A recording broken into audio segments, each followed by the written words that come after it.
Mga paumbongenyo, huwag nating kalilimutan sa darating na Mayo, numero 5, Engineer Alexander Coronel Bernardo para sa konseho. Kung ako ay boboto, ang pipiliin ko sa ating konseho si Engineer Alex Bernardo. Bernardo ka na, Bernardo ako, si Engineer Alex Bernardo. Isigaw si Alex Bernardo, siya ang iboto nyo. At kung ako naman ang papipiliin, ang pipiliin ko, sigurado ang serbisyo, tapat, makadiyos at makatao. Bernardo ka na, Bernardo ako, si Engineer Alex Bernardo. Isigaw si Alex Bernardo para sa konseho dito sa ating bayan.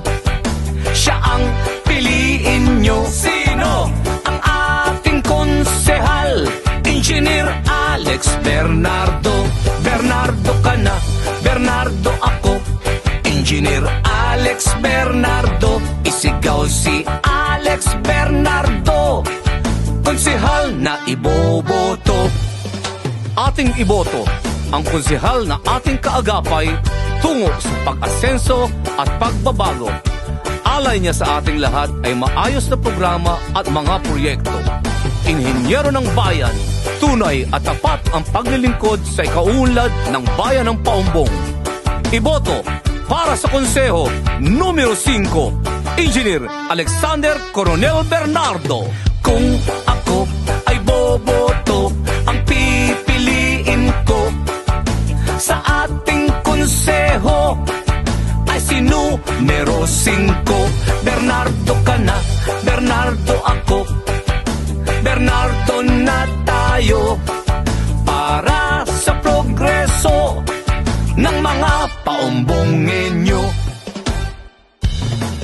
Mga paumbongenyo, huwag nating kalilimutan sa darating na Mayo, numero 5, Engineer Alexander Coronel Bernardo para sa konseho. Kung ako ay boboto, ang pipiliin ko sa ating konseho si Engineer Alex Bernardo.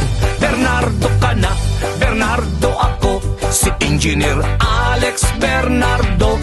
Isigaw si Alex Bernardo, siya ang iboto nyo. At kung ako naman ang papipiliin, ang pipiliin ko, sigurado ang serbisyo, tapat, makadiyos at makatao. Bernardo ka na, Bernardo ako, si Engineer Alex Bernardo. Isigaw si Alex Bernardo para sa konseho dito sa ating bayan.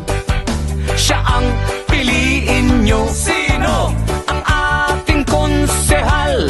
Engineer Alex Bernardo.